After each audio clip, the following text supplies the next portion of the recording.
Hello viewers, I doctor SVK Lal welcome you all in my YouTube channel. मेरे YouTube channel में आपका बहुत बहुत स्वागत है। अगर आप इस चैनल पर नए हैं तो चैनल को सब्सक्राइब कर लें।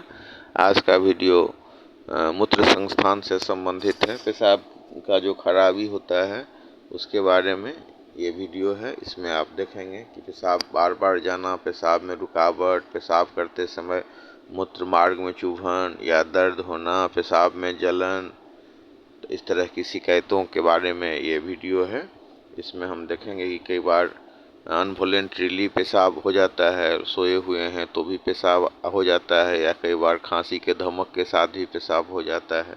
तो तरह तरह का प्रॉब्लम है और मतलब इतना संक्षेप वीडियो में इस पर पूरी चर्चा नहीं की जा सकती है। फिर भी मेरा प्रोस्टेट पर भी वीडियो है, उसे देखें। तो पेशाब का कई बार जो मूत्र संस्थान से संबंधित बीमारी के कारण पेशाब में दिक्कत होती है, तो कई बार पथरी सबके कारण, कैलकुली सबके कारण हो सकता है, या मेल में प्रोस्टेट ग्लैंड सबके प्रॉब्लम के चलते पेशाब में दिक्कत हो सकती है। चाहे सिस्टेसाइटिस हो, प्रोस्टेटिक इनलार्जमेंट हो, प्रोस्टेटिक स्वेलिंग हो, inflammation of the prostate gland हो, यूरेथ्रल स्ट्रक्चर या मतलब स्टोन हो। कई बार हाइड्रोसिल के वजह से भी प्रॉब्लम हो जाता है। तो कभी UTI के वजह से यानी कि यूरिनल ट्रैक इन्फेक्शन की वजह से प्रॉब्लम हो सकता है। तो अलग अलग तरह की बीमारियां होती हैं और अलग अलग तरह की परेशानी भी। लेकिन हेम्योपैथिकली हम देखें तो कुछ दवाई सबका अगर हम ध्यान रखें तो हम आराम से इन बीमारियों को ठीक कर सकते हैं। लेकिन मेरा ये सलाह है, ये मेरा मानना है कि सेल्फ मेडिकेशन से बचें, इलाज किसी कुशल डॉक्टर के निर्देशन में कराएं। तो आइए जानते हैं। सबसे पहले हम शुरू करते हैं कि बार बार पेशाब होना।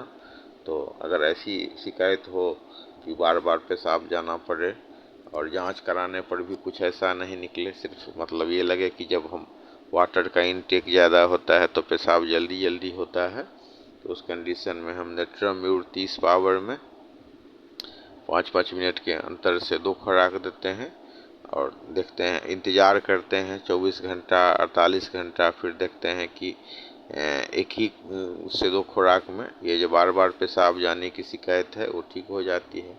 फिर एक बार कारण होता है कई बार कि मतलब शुगर सब बढ़ा हुआ हो। तो अगर शुगर बढ़ा हुआ हो तो तब फिर नेट्राम्यूर से कई बार फ़ायदा नहीं भी होता है। तो उस कंडीशन में हम पेशेंट का टंग देखते हैं और टंग पर अगर वाइट डिपॉजिट रहा और शुगर भी बढ़ा हुआ रहा तो हम 2 दवाई चलाते हैं। एंटीम क्रूडम 30 पावर में सुबह शाम और काली बाइक्रोम 30 पावर में दोपहर रात 3-3 बूंद करके ये दवाई देते हैं। इसके अलावा हम इसमें बायो7 भी जोड़ देते हैं तो बहुत अधिक फायदा होता है। और बीच बीच में अगर मतलब कई बार पानी पिया तुरंत पेशाब हुआ तो नेट्राम्यूर भी 1-2 खुराक दिया जाता है। फिर हम देखते हैं कि पेशाब में बहुत जलन है या UTI का इन्फेक्शन है, तो उस कंडीशन में हम कैंथेरिस 30 पावर का सुबह शाम देते हैं 3 से 4 बूंद, और फिर थूजा 200 पावर में 1 बार देते हैं। फिर इसके बाद हम देखते हैं कि मतलब किडनी भी प्रभावित है और सीरम क्रिएटिनिन भी बढ़ा हुआ है, तो उस कंडीशन में हम चेलिडोनियम 30 पावर में सुबह शाम देते हैं। फिर कई बार ऐसा होता है कि खांसी का धमक हुआ और कपड़ा खराब हो जाता है, अनैच्छिक रूप से पेशाब का निकल जाना, तो इसमें कस्टिकम बहुत अच्छी दवा है। कस्टिकम 30 1 से 2 खुराक लेने से आप देखेंगे कि अनवॉलेंट्रीली जब खांसी के धमक से जो पेशाब होता है वो सिम्टम्स भी ठीक हो जाता है और मतलब खांसी भी ठीक हो जाती है और पेशाब अनवॉलेंट्रीली अनैच्छिक रूप से जो पेशाब का स्राव हो जाता है वो भी ठीक हो जाता है। फिर पथरी सब के कारण अगर पेशाब का दिक्कत हो तो उस कंडीशन में नेट्रम फॉस और नेट्रम सल्फ बहुत अच्छी दवा है। नेट्रम फॉस देने से पथरी सब गलने लगता है और नेट्रम सल्फ से पेशाब संबंधी जो दिक्कत है उसको दूर करता है, और नेट्रम फॉस का काम है उसको पानी में घुलाना और नेट्रम सल्फ उसको निकाल देता है।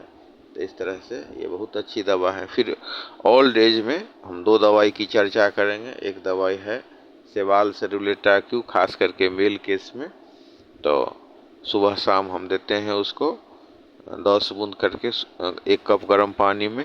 और दूसरी दवाई है सेलिडगो बर्गा क्यू। सेलिडगो बर्गा तब दिया जाता है जबकि मतलब इतना परेशान हो गया हो, कपड़ा खराब होने से पेशेंट कपड़ा बार बार उसका खराब हो जाता हो और ड्रॉप ड्रॉप पेशाब आता हो, बिना कैथेटर के पेशाब ही नहीं उतरे, तो इस कंडीशन में सेलिडगो बर्गा क्यू भर दिन में 7 से 8 बूंद 4-4 घंटा के अंतर से 1 कप गर्म पानी में दिया जाए तो बहुत अधिक फायदा होता है।